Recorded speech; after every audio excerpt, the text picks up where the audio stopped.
Estás escuchando el podcast de...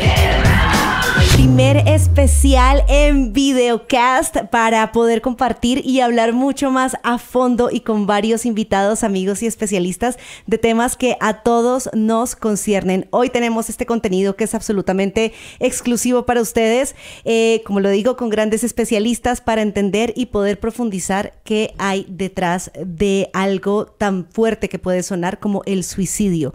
Recordemos que durante todo el mes de septiembre estamos conmemorando el Día Mundial, bueno, el mes de la prevención del suicidio, y el 10 de septiembre fue que se celebró este día. Queremos justamente abrir un espacio aquí en esta mesa para visibilizar este tema. Queremos empezar pues este especial presentándoles a nuestros especialistas, por supuesto, mi querida Magua, que nos está acompañando. ¿A quienes tenemos hoy en la mesa del brunch? Tenemos el gusto, por supuesto, hacemos por ahí un paréntesis a que estamos abordando este tema. Agradecemos que el público del brunch está justo pendiente de todo lo que les compartimos al aire en FM, en los 40, y también, por supuesto, agradecemos que nos escriban a través de redes sociales, y por eso el día de hoy estamos tomando este tema, dándoles pues ese seguimiento, leyéndolos y escuchándoles, y es importante no tocarlo, y por eso mismo trajimos personas para que ustedes también se puedan familiarizar con ellas, con ellos. Juana Ramírez, ella es fundadora, CEO, presidenta de grupo Sojin, que nos acompaña el día de hoy. Jessica Pando también, psicóloga con especialidad en psicoterapia psicoanalítica, y también nos acompaña el día de hoy Caro, Caro, así la pueden encontrar en sus redes sociales, que también nos acompaña el día de hoy. Ella nos va a compartir testimonios con los que se ha podido familiarizar con este tema, y también tenemos el gusto de que nos acompañe hoy Irán. Así lo dejamos tal cual, que también es parte de los testimonios que hoy nos van a estar acompañando el día de hoy. Y bueno, pues invitarles también a ustedes que nos escuchan, que se conecten a través de las redes oficiales de su programa de confianza, el Brunch FM, así nos encuentran. Y bueno, comencemos pues con este tema que mucho, cuando lo tocamos, sentimos como que, híjole, lo tenemos presente, pero no sabemos de repente cómo abordarlo. Y menos cuando sabemos o estamos conectados o terminamos por conocer a alguien que ha pasado por eso, o que quizás ha tenido el intento de, ¿no? Y cuando se trata de personas todavía más allegadas, como un familiar, como un amigo, o quizás escuchamos por ahí que alguien lo hizo, que alguien lo intentó, híjole, como que hasta la piel se nos pone chinita, ¿no? ¿Quién quiere comenzar por abordar el tema? No sé si por acá nuestra querida Jessica Pando, que nos acompaña, tú, nuestra querida Juana. Pues mira, Ramírez. hola a todos, y me parece que esta mesa es súper pertinente porque más del 70% de los suicidios se dan en personas jóvenes, en personas entre los 17 y los 29 años. Entonces, aunque también tenemos intentos de suicidio y suicidios en personas mayores de 30 años, la realidad es que es una situación más frecuente en la población joven, que sé que hace parte de la audiencia del brunch. Entonces, creo que es súper positivo que podamos tener estas conversaciones, abrir estas conversaciones, y quiero agradecer principalmente a quienes hoy en esta mesa nos van a compartir su testimonio, porque parece que esto es la historia del amigo de un amigo, pero la realidad es que está tan cerca de todos nosotros que entender cuáles son las herramientas que podemos adoptar para ayudar a quien en realidad está pidiendo ayuda a gritos es muy relevante. Así que felicidades por esta conversación, un abrazo a toda la audiencia del brunch, y bienvenidas, por favor, todas sus preguntas para que podamos atender algo que se ha convertido también en un problema de salud pública. Sí, bueno, yo soy Jessica. Primero que nada, muchas gracias por este espacio. Creo que es un espacio súper importante, porque si bien pues fue el día de recordar este tema, me parece que se recuerda todos los días, ¿no? Y no hay que dejarlo nada más en un mes, en un día. Creo que es estar hablando de eso. Creo que a pesar de que es un tema que ya se habla mucho en redes sociales, creo que todavía falta muchísima información. Creo, hace ratito platicábamos de que parece que sigue siendo un poco un tabú, ¿no? Y es una cuestión también que me parece que entra mucho el juicio moral, que creo que es algo que no debería de entrar en este tema. Entonces creo que este es un espacio que se puede aprovechar justamente para pues retomar esas cosas que es tan difícil de hablar y de comunicar, y sobre todo también que se hace, ¿no? Porque una vez que, o sea, yo veo, por ejemplo, mucho en redes sociales cuando se habla de este tema, luego es, bueno, ¿y cómo lo abordo?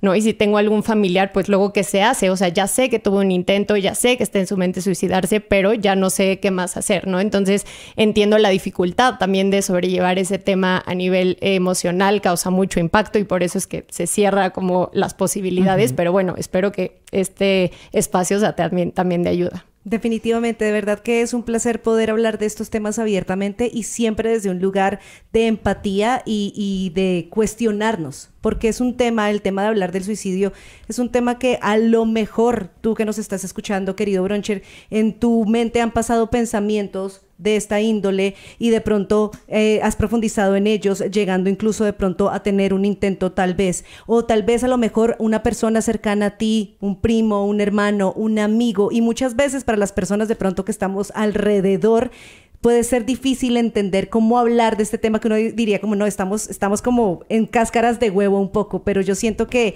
para empezar y como para abrir esta mesa definitivamente me gustaría hablar con Carito. Caro, bienvenida. Caro es creadora de contenido, ella es activista de salud mental, tiene unos videos espectaculares en su cuenta @carolito, Caro con hilito L-I-T-H-O. Me gustaría, Caro, que nos contaras un poquito de qué te llevó justamente a hablar de este tema abiertamente y poner tus redes al servicio de esto y tu vida también. Gracias por la linda intro y principalmente por este espacio que definitivo suma a la conversación sobre el suicidio y la salud mental, que es algo que nos tenemos que recordar como contexto social, como contexto familiar, amigues, de todo tipo para prevenir, ¿no? Para evitar que esto siga pasando a las magnitudes que sigue pasando. Muchas gracias por el lindo espacio y también a ti empatizo muchísimo con lo que seguramente nos compartirás. Gracias por estar aquí. Caro, mi primer intento, y voy a ser muy directa, fue a los 16 años. A mí me diagnosticaron con TCA, trastornos de la conducta alimentaria, anorexia tipo purgativa, desde los 12 años. Entonces, desde entonces como que la parte de salud mental había estado totalmente afectada y esto principal a raíz de un abuso que tuve desde muy chiquita y que se consolidó durante muchos años, ¿no? Hablo de más de 10, 15 años. Entonces, esos fueron los primeros detonantes que, por supuesto, a mí me hicieron entrar como en una realidad alterna. Cuando muchas de las personas de quienes padecemos algún trastorno mental decimos es que la vida no tiene sentido, literalmente vemos, o sea, una realidad alterada de algo que no conecta, ¿no? Que no conecta, que vemos a las demás personas como normal y algo en nosotros no está bien. Y a partir de eso, estos intentos, pues se fueron como, no fue uno, fueron 4. Durante diferentes etapas de mi vida en las que pasaban ciertas cosas que no podría como yo como dominar o pues sí, no me gusta usar la palabra, pero como controlar, que yo supiera que podría como tener una buena reacción, y siempre el suicidio era como una salida que a mí me liberaba un poco, ¿no? Toqué esto del TCA porque no sé si sepan, pero los trastornos de la conducta alimentaria tienen la tasa de suicidio más alta dentro de los trastornos de salud mental, y mucho en parte sí por la parte de salud y la parte que se cronifica y que tienen este tema del síntoma, pero también por el tema social, cultural, todo lo que a nosotros nos afecta, ¿no? El padecer como esto. Entonces, a raíz de ahí, pues se ha detonado eso. Mi último intento, y que creo que fue como ustedes llegaron a mí, fue a través de un video que subí justo este 10 de septiembre, cuento un poco la historia de mi último intento con mi expareja.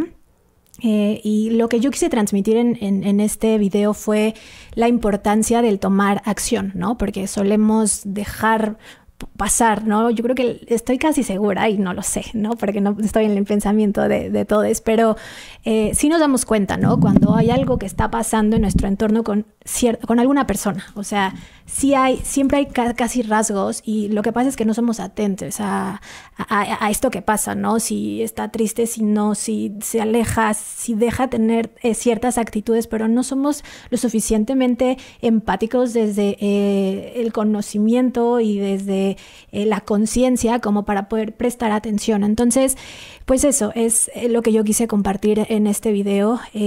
Pues en esa ocasión que tuve el intento, estaba en casa y solo no pasó nada, ¿no? Mi expareja solo me veía en este ir y venir de convulsiones entre que yo retomaba el conocimiento y estaba sentado, ¿no? Y a mí eso fue algo que creo que no entendí y lo estoy como concientizando hasta apenas, ¿no?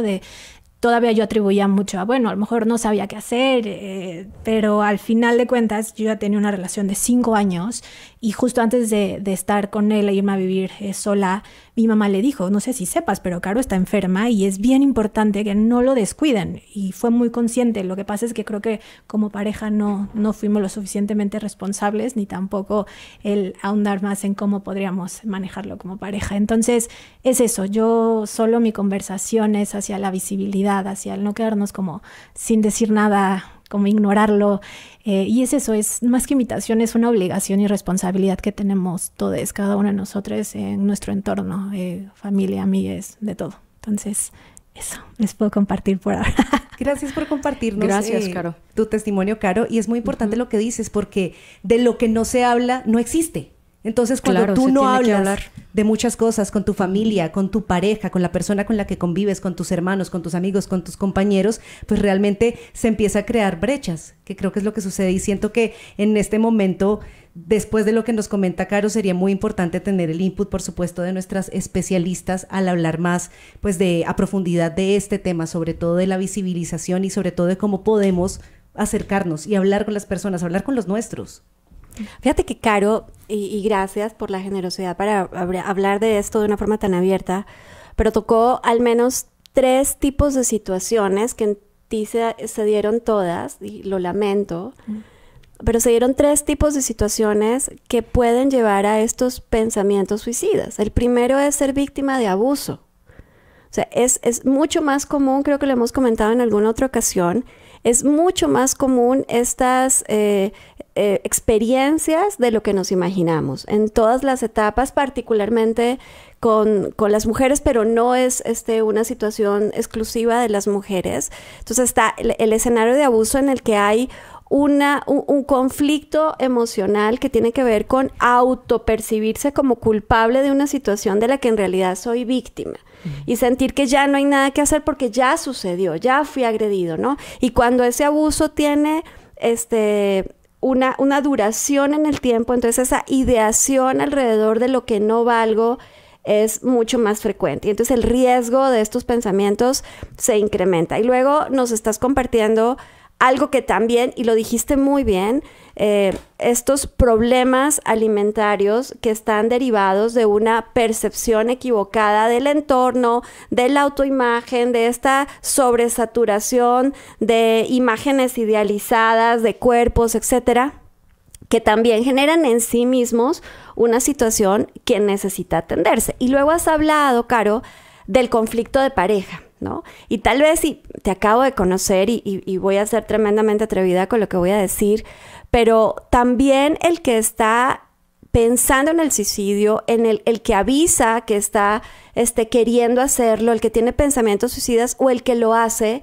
está pidiendo ayuda desesperadamente. Entonces, esa desconexión entre la solicitud y la reacción del otro, que además es tu ser amado, genera un espacio más complejo. Entonces, te felicito por tener la capacidad, porque además acabas de contar algo con una sonrisa en los labios, que los brunchers seguramente pues no están viendo, pero nosotros sí, y eso quiere decir que atrás de eso hay un montón de trabajo.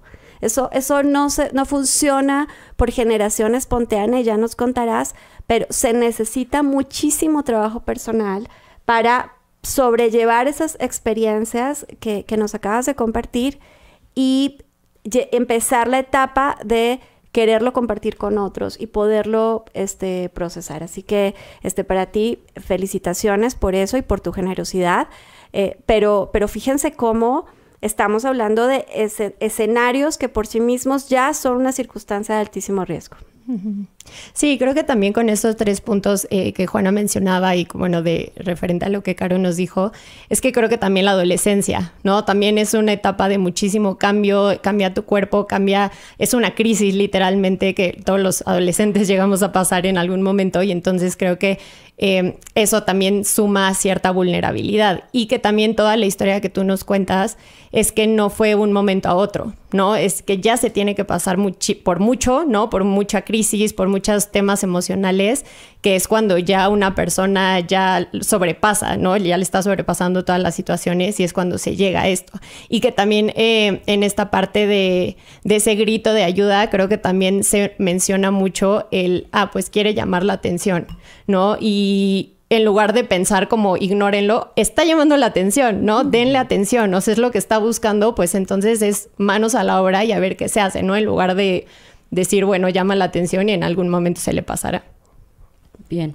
No sé si de este lado, Irán, podamos conocer un poco tu historia, digo, con la intención de visibilizarlo también y compartir y hacer esta conciencia en las personas que vayan a conectarse con el contenido del brunch. ¿Podemos conocerla?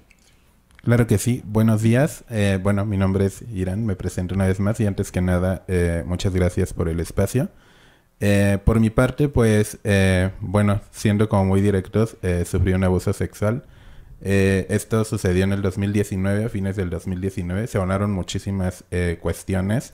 Una de ellas, pues, fue el ingreso de la pandemia, ¿no? Que obviamente creo que eso no apoyó mucho a que yo tuviera las herramientas necesarias para yo poder sentirme mejor con lo que había sucedido, ¿no? Y digo sentirme mejor porque creo que evidentemente nunca va a volver a ser igual. Pero creo que es como la idea, o más bien como las ganas de seguir en esa constante lucha, ¿no? De poder salir adelante. En ese momento, creo que mi mayor miedo, yo, bueno, actualmente, y creo que desde siempre he pertenecido a la comunidad LGBT, y pues mi mayor miedo era el pertenecer a una familia cristiana evangelista, y aparte de esto, pues obviamente bajo una crianza machista, en la que pues yo me acostumbré a que no, o sea, no podía sucederle algo así a un hombre, ¿no? Y creo que hasta la fecha pues no es muy normal, o no lo vemos muy normal. Yo creo que la mayoría de las personas es como que, ok, eres hombre y como que sufriste un abuso sexual, ¿no?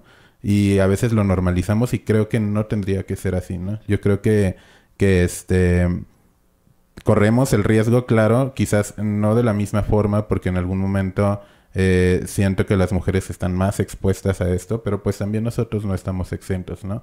De esta forma yo creo que el mayor miedo que tuve en ese momento pues fue el que va a pensar mi familia, el cómo lo van a tomar, ¿no? De si incluso personas cercanas a mí que en su momento consideré amigos, pues sí me decían así como que, oye, pero pues te gustó, ¿no? O pues tú te lo buscaste, o estabas en el lugar equivocado, y cuando la realidad creo que es algo que nadie se busca, ¿no? Y creo que llegar a ese punto, exacto, a ese punto en el que tú entiendes que realmente no fue tu culpa, independientemente del lugar, independientemente de la situación, creo que es lo más complicado, pero creo que es un punto estratégico para poder estar bien contigo una vez más. Wow. Y fíjense que aquí Irán nos ayuda a ver algo bien complicado con el tema del suicidio en la comunidad LGBT. Más del 50% de los jóvenes de la comunidad LGBTQ+, han pensado en el suicidio. Al menos han tenido pensamientos suicidas relacionados justamente con la aceptación, ¿no? Con la falta de aceptación de la familia a su condición, a su decisión de preferencia sexual. Y eso es muy triste, porque entonces lo que debería ser el lugar más seguro de las personas, que es la escuela y el hogar, se convierte en el lugar de mayor presión social. Entonces, este dato, que además lo compartió en una investigación la gente de Trevor, para jóvenes en México, ¿no? Pensar que el 50% de quienes hoy hacen parte de la comunidad LGBT piensan solamente por el hecho de tener una preferencia sexual en suicidarse por el temor, por el miedo o literalmente por el rechazo que reciben de sus familias, ya otra vez es una situación en sí misma que genera un riesgo importante. Y tú lo decías hace un momento, es bien común que la gente diga, ay, es que está llamando la atención, o es su forma de manipular una situación para sentirse aceptado.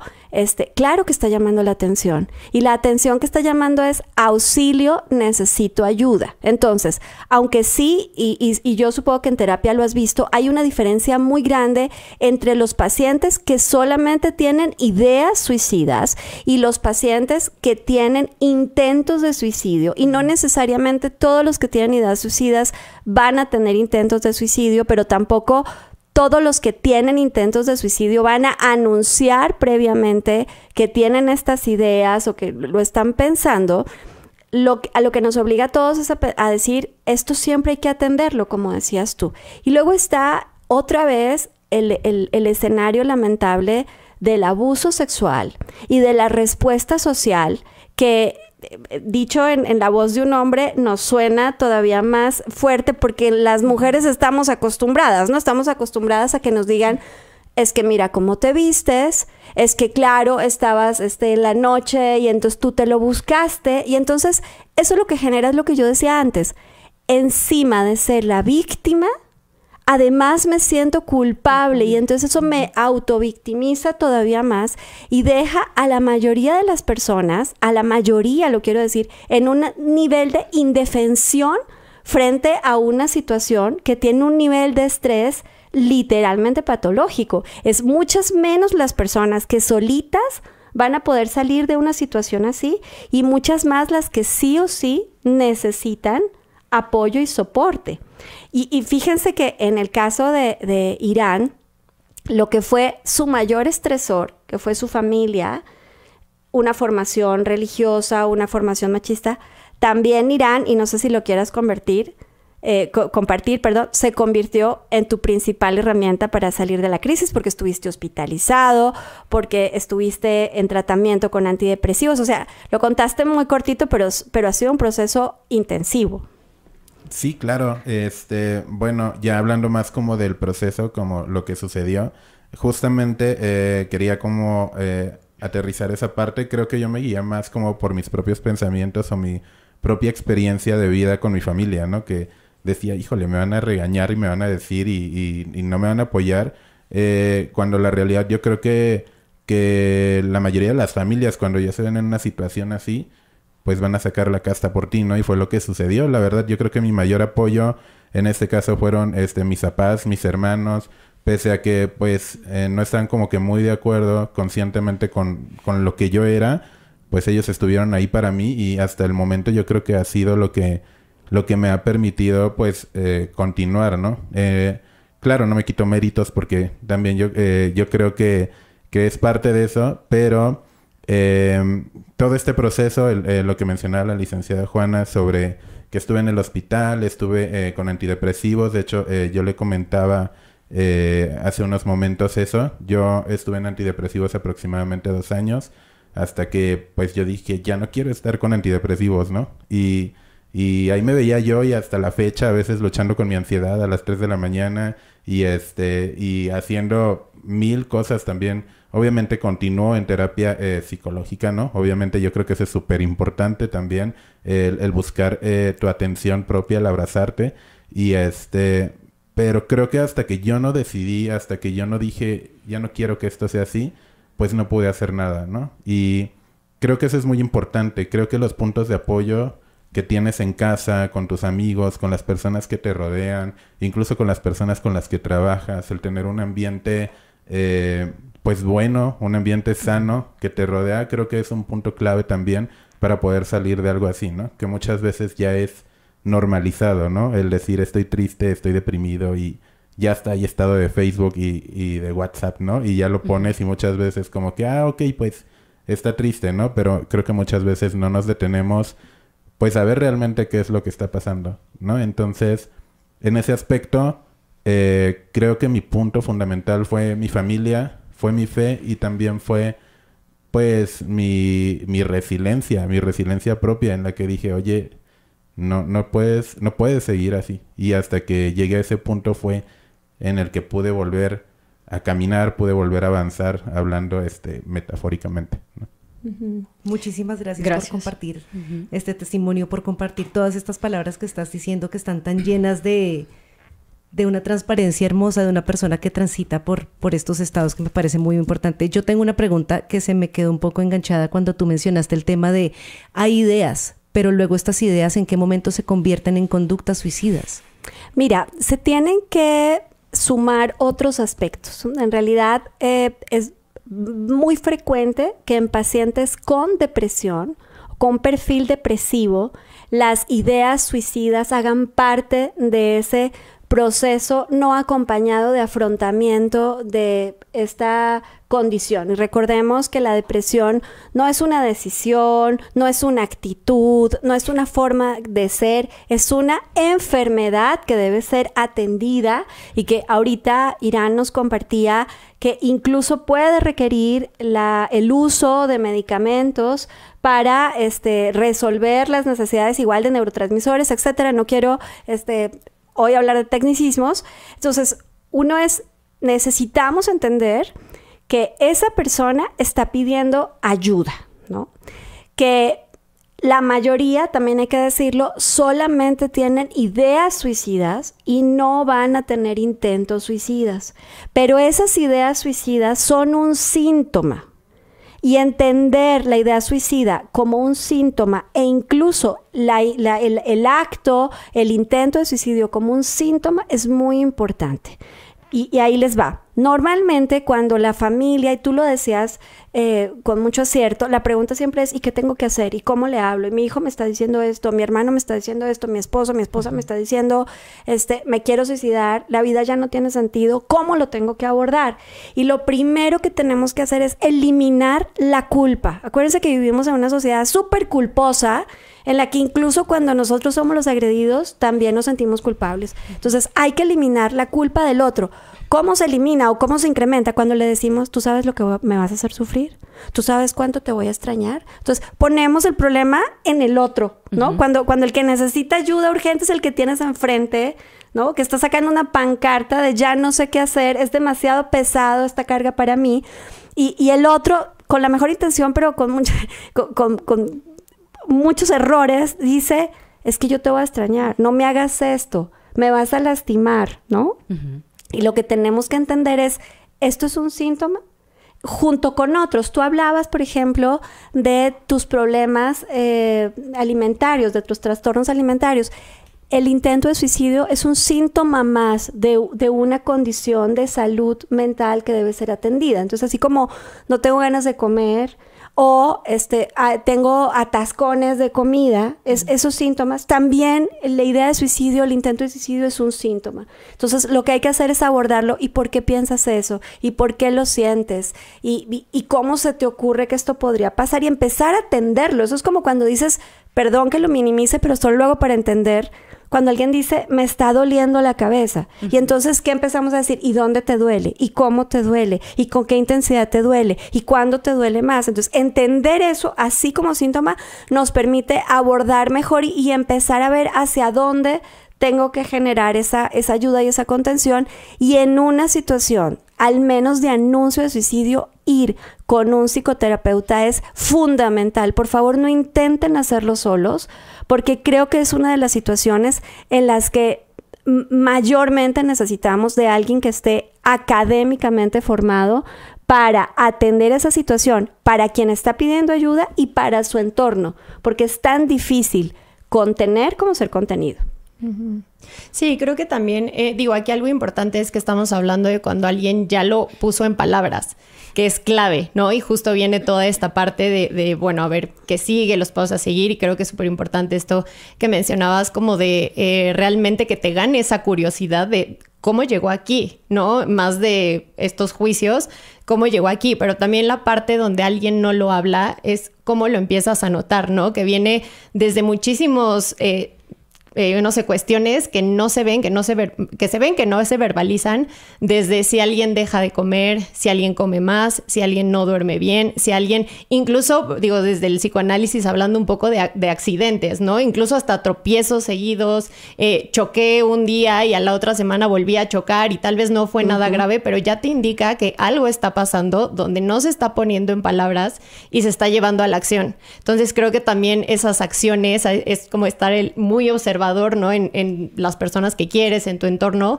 para saber cuando alguien está pasando por eso y tal vez no está mencionando nada. Súper importante porque saben que es bien común en estas personas los autosabotajes. Okay. Este autoboicot de tenía el examen y ese día justo y no llegué y entonces, y que incrementan, es un círculo vicioso que va incrementando el nivel de tensión. Aquí técnicamente, para quienes nos están escuchando, ¿qué es lo que pasa? O sea, estamos frente a una situación que genera un nivel de tensión, un nivel de estrés tal, provocado por dos circunstancias.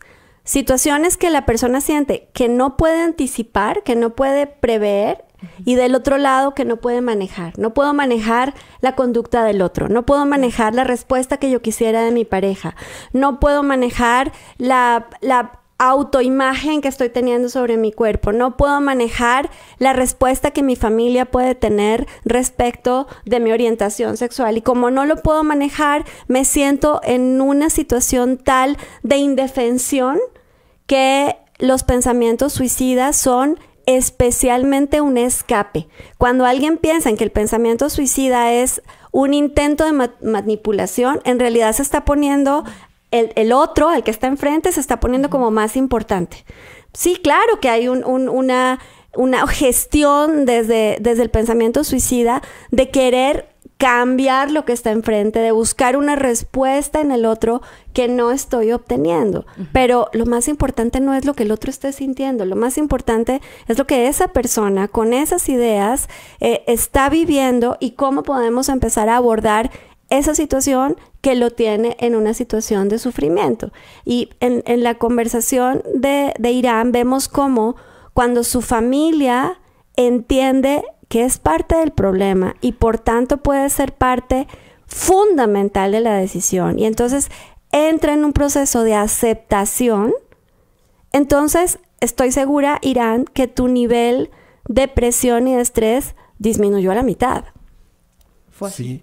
Sí, claro que sí. Era como mi mayor preocupación, ¿no? Y como lo mencionaban ahorita, yo creo que desgraciadamente cuando estás en un proceso así, más que ayudarte, más que pararte y decirte, hoy me voy a parar y voy a hacer ejercicio y voy a ir a terapia, yo creo que te autosaboteas, ¿no? Y buscas muchos pretextos o muchas situaciones que hayas vivido anteriormente justamente para sentirte peor, ¿no? Y te acuerdas hasta de lo que te dolía hace 3 años, justamente con la idea de eso, ¿no? Entonces, esta parte de que hablando de experiencia propia, de que mi familia me haya arropado como tenía que ser, yo creo, porque yo no lo esperaba. El hecho de que ellos me hayan dicho, ¿sabes qué? Estamos aquí, de que hasta la fecha siga siendo así, yo creo que pues fue lo que mejor que me pudo pasar, ¿no? Perdón. No, adelante, Carito. Me gustaría sumar, aunado creo que a lo que están compartiendo. En mi experiencia, lo que viví fue algo muy particular que pasa en muchísimas familias y círculos de apoyo, ¿no? Con alguien enfermo dentro de este contexto. Mi familia, a pesar de que me diagnosticaron a muy temprana edad, y estábamos hablando de hace 20 años más o menos, cuando me diagnosticaron con TCA, cuando no existía todavía como tanta visibilidad al respecto de salud mental, mucho menos de TCA, ¿no? De trastornos de la conducta alimentaria, lo podría poner en puntos. El primero fue la atención, ¿no? El involucramiento de expertos de una forma multidisciplinaria en este contexto, porque a veces en la desesperación de las familias, creo que es el primero. A mí me lo recomendó tal persona y no buscamos especialistas sobre ciertas actitudes o síntomas que estén pasando, ¿no? Entonces, a mí me ha tocado vivir una negligencia médica brutal. O sea, hablando de instituciones públicas, privadas, he estado con más de de verdad 15 psicólogos, 2 clínicas, Instituto Nacional de Psiquiatría, y dentro de estos me han tocado grandes negligencias al nivel de no poder tratar y de elegir y decirme tal cual, tu caso no podemos seguir tratando porque es un caso particular y complejo y no tenemos equipo. O sea, y eso ha pasado en N cantidad de lugares, ¿no? Aunado a esto, a una familia obviamente en disfuncionalidad, ¿no? Con cero comunicación, cero involucramiento. Y entiendo que no es como yo juzgar a mi familia, porque sé que han estado, como tú lo dices, entre nuestras ideas, es como, güey, ni les importamos y cómo lo van a hacer. Cuando se topan de frente, a veces incluso es tan doloroso para las familias y contextos que evitan verlo, ¿no? Que evitan el involucramiento y de lo que implica, ¿no? De, pues yo me voy a comprometer a ir a 3 terapias semanales y esto y la parte de la lana y, o sea, es tan complejo que a veces las familias, que en mi caso eligieron como mantenerlo al ras, ¿no? Como es un tema que no se toca, que saben que Caro se está lesionando desde los 12 años, que le llama a la psicóloga, o sea, que tiene intentos, que en la escuela pasa tal, que tiene 3 de promedio en la prepa, o sea, ese tipo de cosas que han elegido como ignorar. Y simplemente es, Caro no quiere al psicólogo, ok, no quiere esto, ok, dejar, ¿no? Mi última psicóloga, que es con la que llevo aproximadamente 4 años, especialista en TCA, siempre me decía como, no puedo avanzar contigo porque tu familia tampoco me permite involucrarse, y aunque tú seas mayor de edad, o sea, yo te tengo aquí, vienes tú sola, ¿no? O sea, y pues tu pareja a veces te recoge, pero el hecho de yo tenerte sola y tú trabajar con, aparte tu psiquiatra y aparte con el nutriólogo y aparte con todo lo que la parte física involucraba, tienes ideas suicidas, llegas y me cuentas que, pues, ¿qué puedo hacer, no? Y sé que tampoco tú puedes pagar un tratamiento, un internamiento, entonces, ¿cómo podemos trabajar contigo si yo no tengo el involucramiento de tu familia? Mi proceso de recuperación, y no porque esté recuperada totalmente, sino en este proceso ha sido mucho más funcional en el momento que mi familia decidió involucrarse al nivel de riesgo que corría mi vida. Y esto pasó justo en ese último intento, porque yo venía de salir de un COVID muy complejo en 2022. Estuve intubada, tuve un paro y evidentemente por mi situación física, por el TCA, no pude como afrontar físicamente esto. Entonces viene este proceso y me acuerdo que yo le decía como todas las noches en el hospital en terapia intensiva, como, Diosito, please, te lo juro que si me das chance de quedarme, yo voy a llorar, si me das chance de quedarme, no le vuelvo a hacer daño a mi cuerpo, o sea, no me voy a volver a lastimar de esta forma como lo he hecho durante mis últimos 15 años.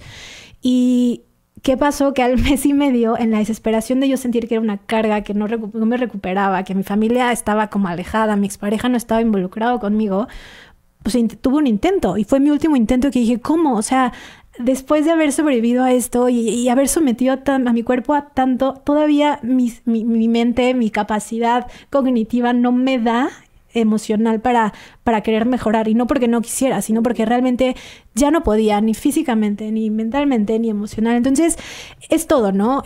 Yo lo puedo resumir solo en que no lo dejen pasar, o sea, una sola conducta, algo que vean es permisivo. O sea, cuando somos permisivos, todo pasa. O sea, si la mamá dice, ay, sí, no quiero ir al psicólogo, ¿qué pasa? No. O sea, es tu responsabilidad, sí, porque esta persona y nosotros no tenemos la capacidad de cuidarnos a nosotros mismos. Esa es una realidad. O sea, estamos tan inmersos ya en la enfermedad, en cualquier trastorno, que no somos capaces de hacerlo. Y sí, queremos que alguien venga de la manita, y aunque sea como muy lo rechacemos, sí queremos y necesitamos esto. Entonces, yo solo de verdad, y si me estás escuchando y te estás identificando con esta situación, pues que no te dé miedo, ¿no? Y si estás del otro lado como contexto, sí puedes ser responsable. Y antes de entrar al aire yo les compartí a ustedes cómo ser empáticos desde el entendimiento, ¿no? Hoy no hay un no negociable de, es que yo no sabía, el psicólogo no me dijo, no, hay tanta información que afortunadamente tenemos acceso, no que nos diagnostiquemos, pero sí entender, ¿no? Investigar, acercarnos con especialistas de todo, y no echarlo solamente al aire, a esperar a que esa persona de nada nos curemos, porque pues no va a pasar, ¿no? Y así es como, pues a veces somos un número más de la tasa de suicidio, porque seguro ese entorno no logró hacer algo por esa persona, ¿no? Entonces, eso es lo que yo le puedo compartir. Caro, muchísimas gracias por todo lo que acabas de compartir, y acabas de dar creo que una clave importantísima, y es que no se trata solo de, ok, veo que una persona está pidiendo ayuda, no, la dejo en el psicólogo y me quedo ahí, me quedo al margen.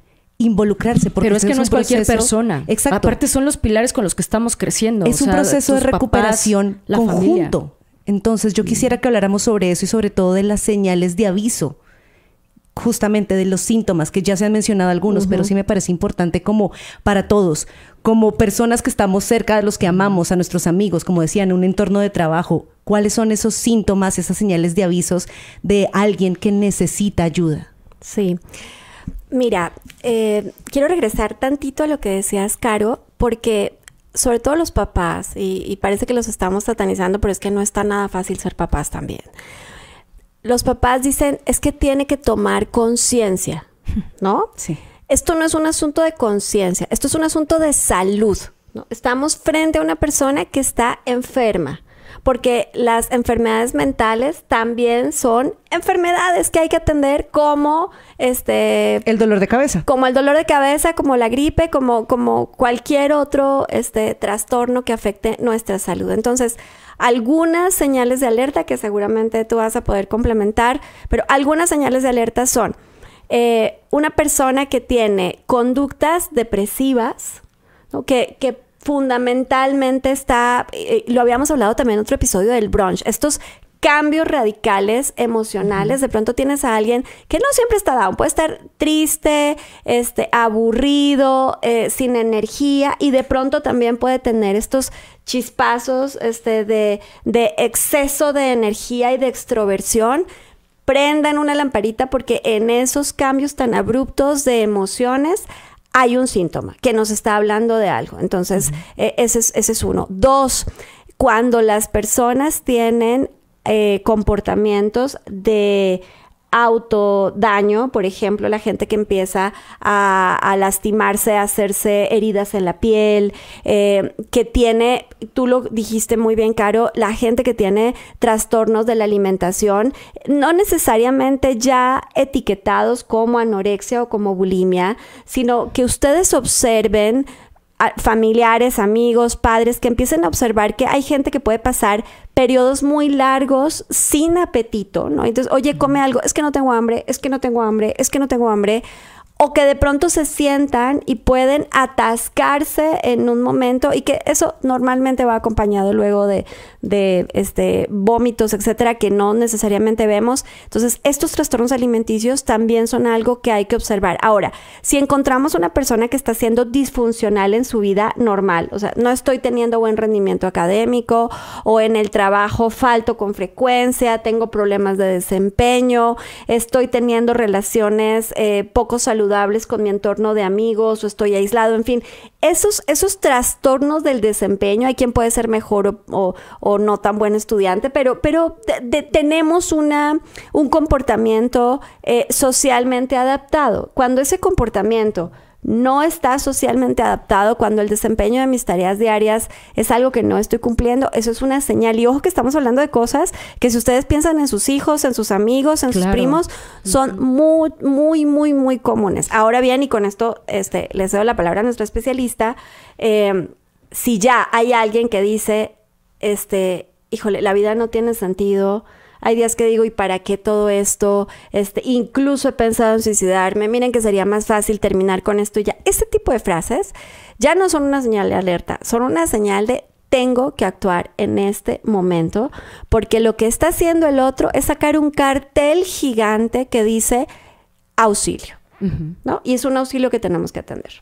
Sí, y que aparte, bueno, ahorita familiarizando cada una de las historias, hay diferentes formas también, por eso luego también los vicios, las adicciones, es como una muerte paulatina que van ejerciendo al tope de dar otro paso más, de dar otro salto.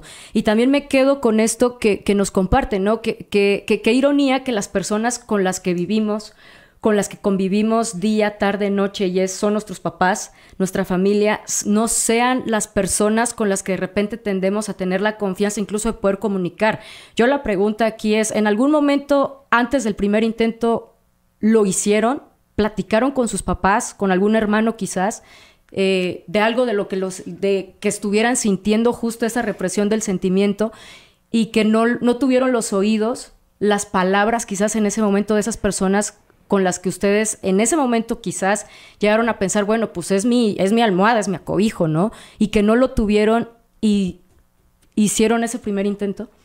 En mi caso, nunca he tenido ese acercamiento ni como confianza en absoluto. O sea, yo te puedo hablar de una comunicación nula con mi primer círculo, padre, mamá, hermana incluso. Entonces, no, nunca hubo ese espacio y desde ahí creo que también era parte de el no saber hacia dónde voltear y pues yo pedir ayuda en lugares hacia afuera y externos que pues era como, o sea, sí quiere llamar la atención y la gente me dejaba de hablar y como está loca y los profesores es como yo buscaba mucho el como support, el apoyo hacia afuera porque no lo tenía en casa.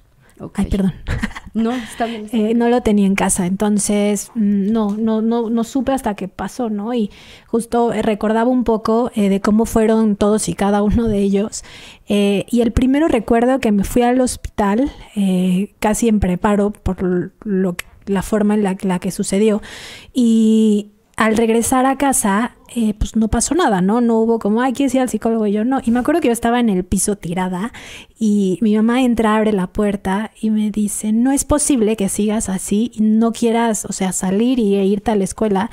Y yo le dije gritando, le hubiera preferido morirme a tener esta relación y esta conversación contigo. Y yo seguí mi vida normal dentro de todo. Y ese tipo de alarmas, o sea, ya cuando les dije eso y no pasó nada, o sea, solo no pasaba nada hasta el último, que literal mi psicóloga tuvo que confrontar. Yo tenía 28 años, ya nada chica. Los tuvo que confrontar en una videollamada y les dijo tal cual, como a mi expareja, a papá y mamá, yo vi a Caro en el hospital a punto de morir y si ustedes, o sea, porque ellos su respuesta fue, es que Caro nunca nos ha dicho nada, ¿no?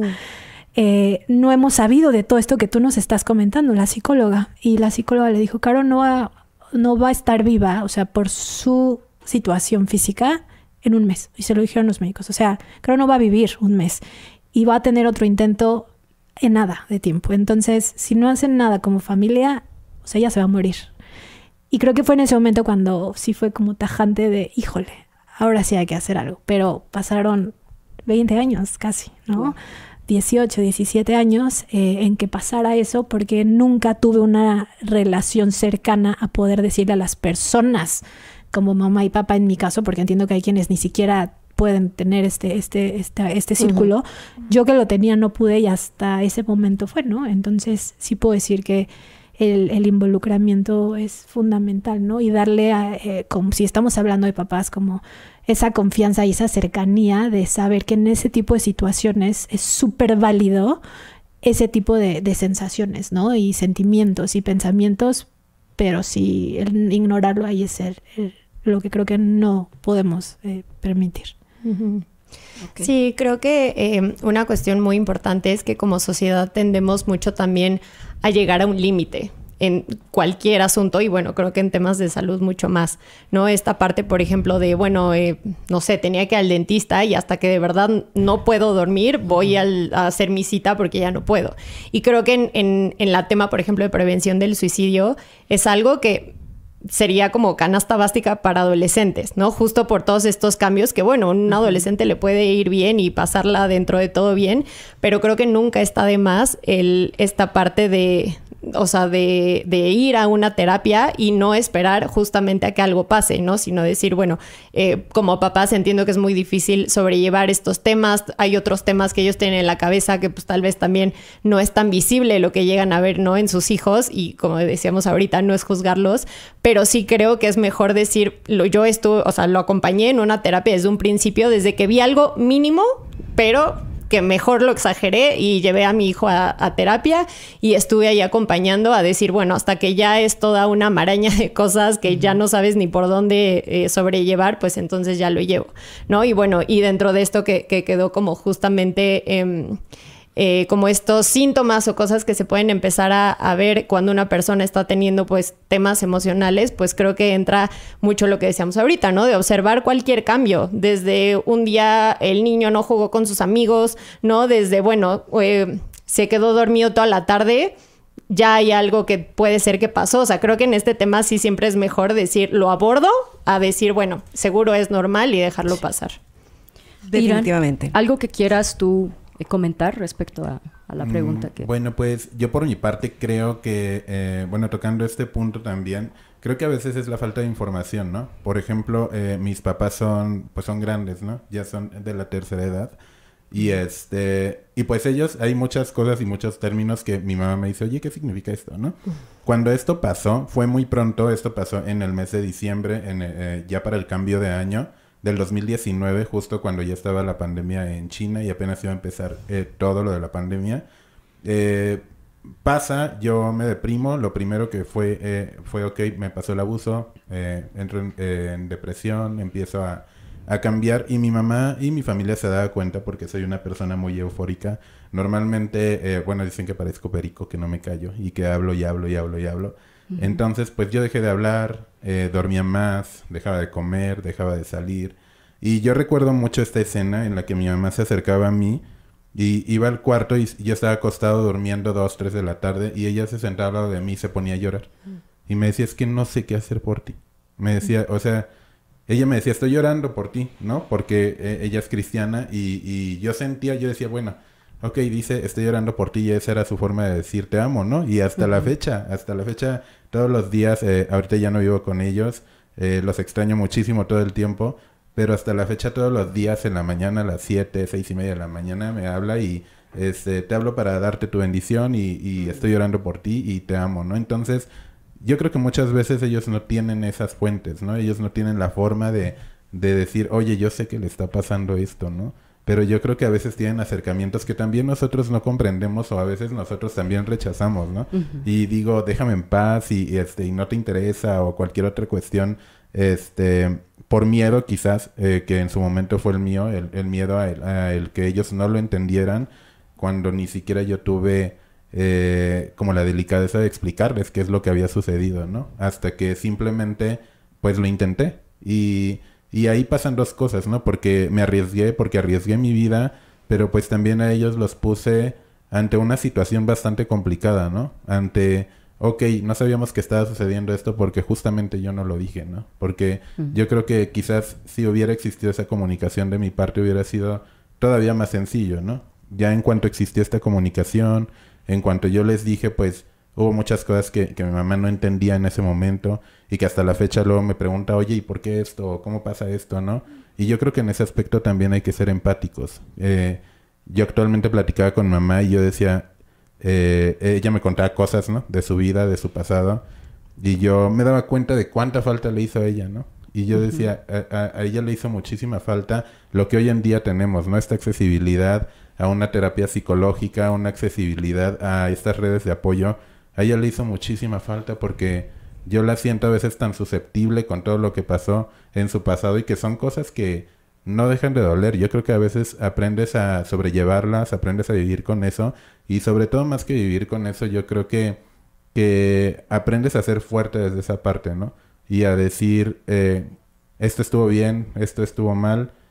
Obviamente yo creo que todos estamos propensos a en algún momento volver a caer, pero yo creo que no va a ser igual, ¿no? Yo creo que siempre vas a venir con una experiencia previa.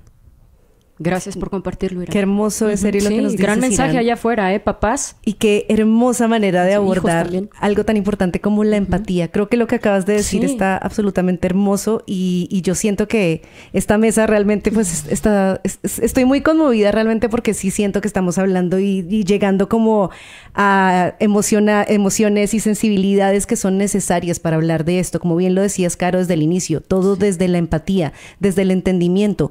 No todos venimos con las mismas herramientas para sobrellevar esta experiencia llamada vida, pero está en nosotros también el poder acercarnos en nuestras personas, poder también que las demás personas, o sea, darles también nosotros un poco más de información. Entonces, De verdad, muchísimas, muchísimas gracias. Qué reflexión y qué importante todo lo que nos compartes definitivamente. Irán, te agradecemos por esas palabras, te agradecemos por esa resiliencia tan linda, también a ti, Caro, por sus testimonios, por ser dos personas tan increíbles, tan abiertas y por hablar de estos temas como tiene que ser, para dar visibilidad, para poder ayudarnos a los padres que nos están escuchando también. Y bueno, en general, yo quisiera también continuar con el tema de los mitos que existen alrededor del suicidio.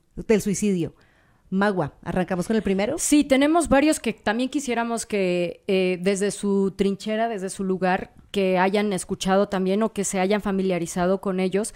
También los estamos leyendo, por supuesto, a través de nuestras redes sociales en @elbrunchfm. Pero alguno de los mitos que tenemos aquí, incluso también de las personas que anteriormente nos han escrito y que por eso hicimos la mesa el día de hoy, es las personas que realmente quieren acabar con su vida no avisan.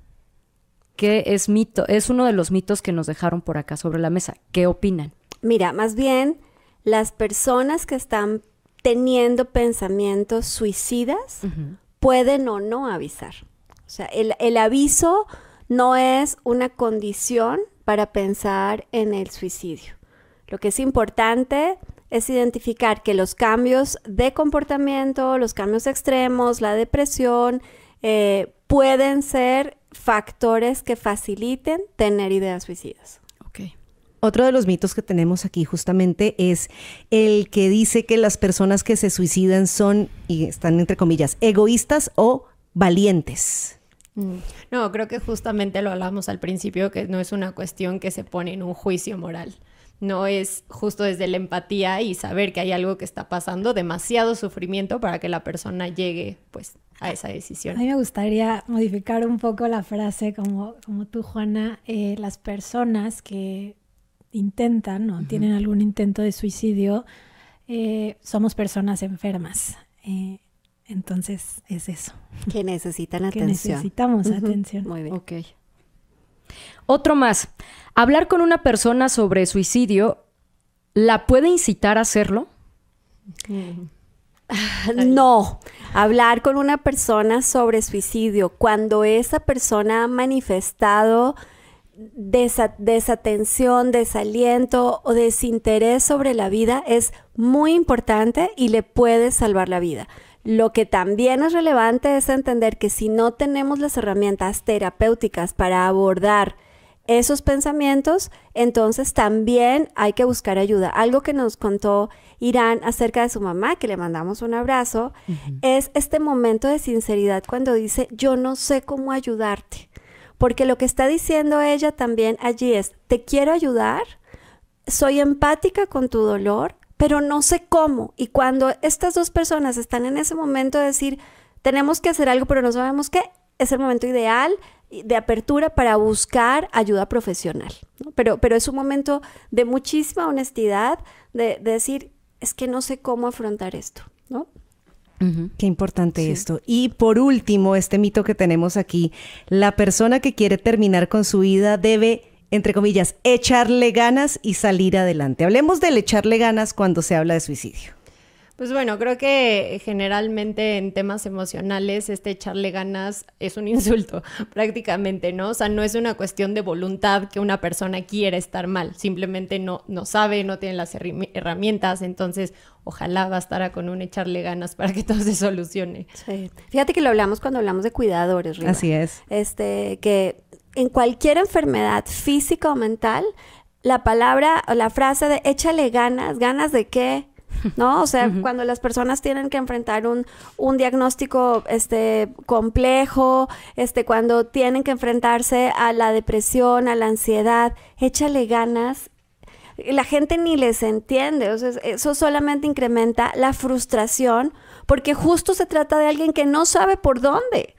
O sea, claro que nadie, como tú dijiste, Caro también lo dijiste, nadie quiere estar mal, nadie quiere sufrir, nadie quiere tener, imagínense por un minuto todos los que nos están escuchando, el nivel de ansiedad y de dolor que debe tener una persona para intentar acabar con su vida. Y es desde ese lugar, desde imaginar el dolor y el sufrimiento que tenemos que abordar en nuestros seres queridos, esas conversaciones o esos intentos, ¿no? Lo que necesitan urgentemente es apoyo para rescatarlos de una situación en la que por ahora no tiene las herramientas de afrontamiento necesarias. Bien. Importante desmentir este mito, definitivamente, porque es lo más común que escuchamos a veces cuando se habla del suicidio. Ah, ok, sí, échale. No. Para todo. Aparte, Para todo. te ven como triste. O justo platicamos el tema de la empatía, que yo creo que es importante para todo en la vida. O sea, si nos ven ojerosos, ojerosas, o nos ven mal, lo primero es, qué fatal te ves, ¿sabes? O sea, en lugar de tener como ese sentido de, güey, no sé qué carajos le esté pasando por lo que esté pasando. Y también para qué expresar cosas que ni siquiera te están pidiendo la opinión, ¿sabes? O sea, ni siquiera te están preguntando, oye, ¿qué tal me veo hoy? Sí, exacto. ¿Sabes? Si no o sea, tienes llegan nada las lindo que personas decir. y claro, pero bueno, regresando a esto, regresando contigo, Irán, regresando contigo, Carito, en esos momentos, digo, nos encanta verles hoy desde este punto en el que actualmente se encuentran y que nos da gusto también y agradecemos en su totalidad que nos hayan dado la oportunidad de conocer sus historias y también compartírselas a las personas que justo nos estuvieron escribiendo a través de redes sociales porque estaban pidiéndolo. Las razones no nos las han dado, pero desde un lugar donde son papás, son hermanos, son tíos, son abuelitos, o incluso han sido personas que lo han intentado por una o por otra circunstancia. El otro día incluso aquí en cabina decíamos, no sé, cada quien trae sus razones, ¿no?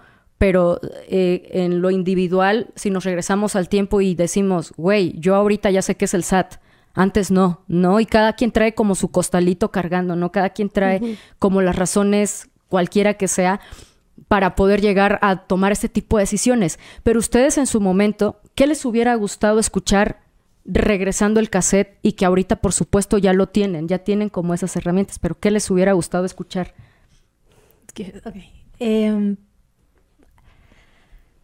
Definitivamente el validar que me sentía mal.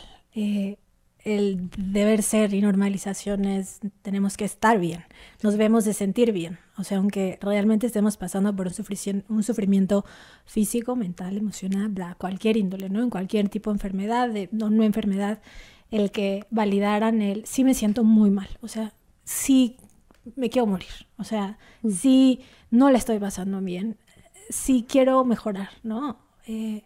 Quiero mejorar. O sea, era eso, y el que siempre fuera algo que no validara mi sentir, eso a mí era como cada vez como sentía más lejano el poder hacer algo, porque por donde le viera, a excepción de mis médicos, yo incluso también invalidaba mi sentir, porque era como, no, pues si todo es a mi alrededor me están diciendo que está todo en mi cabeza y sí, ¿no? Que me lo invento o lo que sea, pues entonces sí me estoy inventando todo y no estoy sintiendo nada y no está bien. Entonces es eso, o sea, el que invalidaran que realmente me estaba sintiendo mal. Ok. Bueno, pues yo creo que más que el escuchar, me habría gustado más como entender que no está mal el sentirte mal, que no está mal el sentir, ¿no? Entonces, yo creo que empezando por eso, pues dejas de martirizarte por el hecho de sentirte triste, de llorar, de deprimirte, de sentir ansiedad. Y creo que eso te ayuda más a saber que lo estás teniendo, ¿no? Y creo que uno de los puntos claves es eso, saber que estás mal para poder buscar la ayuda adecuada, ¿no? Y retomando un poco lo del mito, pues también yo creo que el decir échale ganas, pues es minimizar la situación, ¿no? Porque al final de cuentas es la salud mental y es una enfermedad, ¿no? Entonces, creo que eso sí se tiene que eliminar por completo. Ok. Acabas de decir algo muy importante, salud mental. No hablamos lo suficiente de salud mental. Y Caro, tú decías también, las personas que tienen intentos de suicidio, estamos enfermas, así lo decías. Hablemos un poquito del tema de dejar de satanizar o de poner en un tabú el de, no, la salud mental es algo que solo lo habla el psicólogo y la persona. Y a ver, y la salud mental, los problemas de salud mental no son problemas de actitud, ¿no? Ojo, porque la actitud es una decisión. Yo decido conscientemente que esto me gusta, que esto no me gusta, que esto me anima, que esto me desanima, que esta persona me cae bien o mal. Esas son decisiones conscientes de comportamiento. Los problemas mentales, los problemas de salud mental, justamente tienen además raíces biológicas también en muchos casos. Algunos tienen raíces genéticas y hereditarias. Es mucho más frecuente, por ejemplo, que hijos de padres que tienen ya cuadros de ansiedad o depresión tengan hijos que heredan algunos genes que hacen más frecuente este comportamiento. Entonces, me encantaba tu pregunta, pero fíjate en la respuesta de ambos, que cuando tú les dices a ustedes qué les hubiera gustado escuchar, la respuesta es no tengo ni idea, ¿no? ¿Por qué? Pues porque no sé, si no sé cómo manejar mi propia situación, ahora es mucho más complicado decirle al otro cómo quiero que me ayude. Y ojo que después de la frase échale ganas, la frase dime qué quieres que haga por ti o dime cómo te ayudo es súper común en estas situaciones. Y fíjense lo absurdo de preguntarle a alguien que no está pudiendo con su propia situación, oye, dime qué hago con la mía frente a ti, ¿sabes? Entonces, ojo, para todos los que nos están escuchando y que tienen que enfrentar estas situaciones, también entrar en la conciencia de no tengo las herramientas. Sí, tengo que ir a buscarlas. Cuando en una familia, en una pareja, uno de los miembros tiene un cuadro de ansiedad, un cuadro de depresión, está pensando en el suicidio o lo ha intentado, no hay una persona enferma, hay una familia enferma. Hay situaciones que nos han llevado a ese proceso. Y si soy alguien que interactúa permanentemente con la persona que tiene el problema, puede ser que yo sea parte también del problema. Y entonces, si de verdad quiero actuar, también tengo que trabajar conmigo. También tengo que entender qué es lo que tendría que dejar de hacer o no. Y miren, aquí el amor y la intuición son grandes herramientas. Tal vez, y lo decías tú, Irán, en tu caso, tus papás tienen una edad, una crianza, una fe, etcétera, que puede generar barreras de comprensión, pero desde el amor, cuando al final, mira, puede ser que no esté de acuerdo, puede ser que no me guste, pero yo te amo y quiero que estés bien. Y entonces desde ese principio es mucho más fácil abrirse a entender qué cosas tengo que dejar de hacer, ¿no? Porque el sufrimiento del otro, cuando amamos al otro, también hay mucha ansiedad de acción, ansiedad de movimiento. Y también hay que entender cuáles son las cosas que tengo que dejar de hacer que pueden estar incrementando la ansiedad en el otro. Entonces es un aprendizaje que si lo tomamos así arriba, como tú dices, de una oportunidad de crecimiento, es una oportunidad en la que puede crecer todos los miembros de la familia.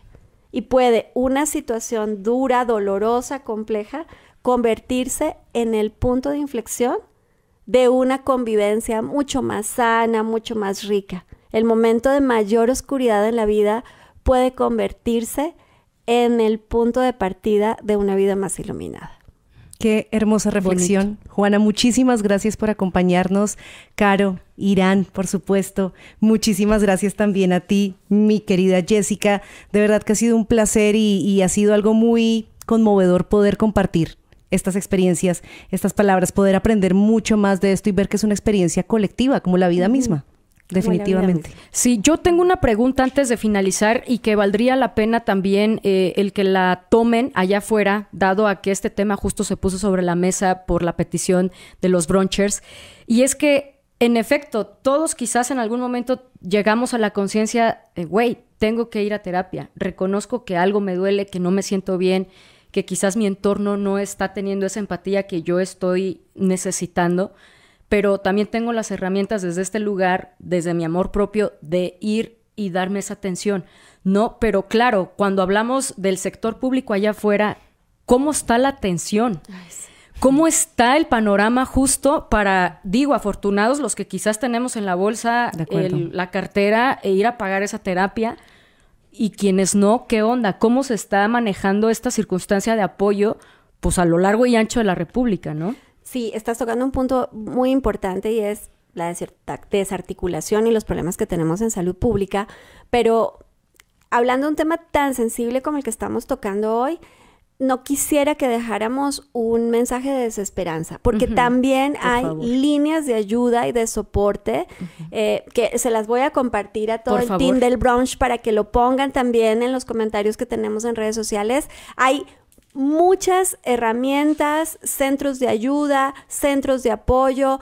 Levanten la mano. Estoy segura que las redes sociales de Jessica, las mías, por favor, háblenos y díganos, necesitamos ayuda, porque la vida de ustedes que sienten que ya nada tiene sentido es súper valiosa, la tenemos que rescatar y yo creo que el mundo se cambia una persona a la vez. Así que ojalá y tengamos muchas historias de gente que pidió ayuda, que levantó la mano, que lo logró y que le da la vuelta. Y como decían Caro, Irán hoy, es un proceso permanente, es un proceso de crecimiento permanente en el que hay que seguirse atendiendo. Definitivamente. Como lo dices, querida Juana, las líneas para poder recibir ayuda, les compartimos algunas. El chat de confianza del Consejo Ciudadano, programa Sí a la Vida, que tiene atención las 24 horas, marcando al 55 55 33 55 33. También la línea de la vida, marcando al 800 911 2000. Y también el IMSS brinda servicios de salud mental y cuenta con orientación médica telefónica al número 800 22 22 668. En la opción número 4, de lunes a viernes de 8 de la mañana a 8 de la noche. Muy importante y también, como bien lo decías, a Juana, por supuesto, en sus redes sociales. La encuentran en @Juana Ramírez Sojín, Sojín con H de entre la O y la I. También a Jessica Pando la encuentran en sus redes sociales, @psicoterapia_Jessica Pando con doble S. A Caro la encuentran como @Carolito con H entre la T y la O. Y Irán, muchísimas gracias por acompañarnos. Y también, por supuesto, queridos brunchers, este programa y este especial salió debido a que recibimos sus mensajes, a que los leemos, a que estamos atentos de saber lo que ustedes quieren y necesitan. Entonces, para nosotros sí fue muy importante el haber contado con la presencia de todas estas personas tan maravillosas y, bueno, con la atención de nuestros brunchers, por supuesto. Claro, yo quisiera cerrar esto, no sé, Irán, Caro, si quieran mandar un mensaje a los brunchers que el día de hoy están conectados con nosotros. Sí, a ti que nos estás escuchando, siempre hay una puerta abierta para vivir una vida mejor. Confía en que es posible. Sé que parecerá como muy romantizado y echado de brillitos, de que solo con good vibes, ¿no? Podemos avanzar, pero la realidad es que no, y hay una puerta abierta, y es también una invitación abierta a profesionales de la salud, instituciones públicas y privadas, a responsabilizarnos de la atención y abrir más canales de atención que hoy no son suficientes en el país en el que vivimos, en la sociedad, y necesitamos muchísimos espacios más como estos, de forma responsable, consciente y también en amor, que es lo que necesitamos. Entonces hay oportunidad de vida, confía en eso, siempre la hay. Gracias. Irán. Pues por mi parte creo que si en algún momento hay algo que no les cuadra conforme a ustedes, se sienten incómodos, busquen ayuda. Yo creo que la ayuda siempre la van a encontrar.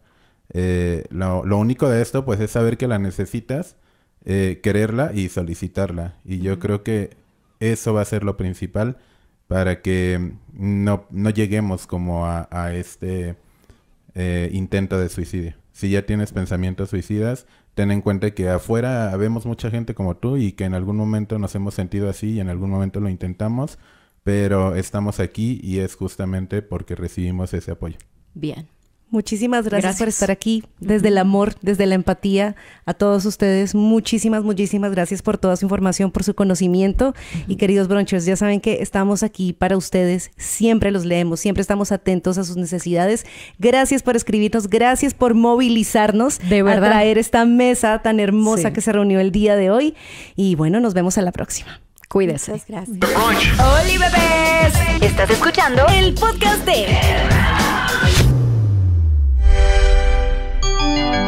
Este contenido on demand es un podcast producido por Radiopolis Podcast. Derechos reservados México 2023.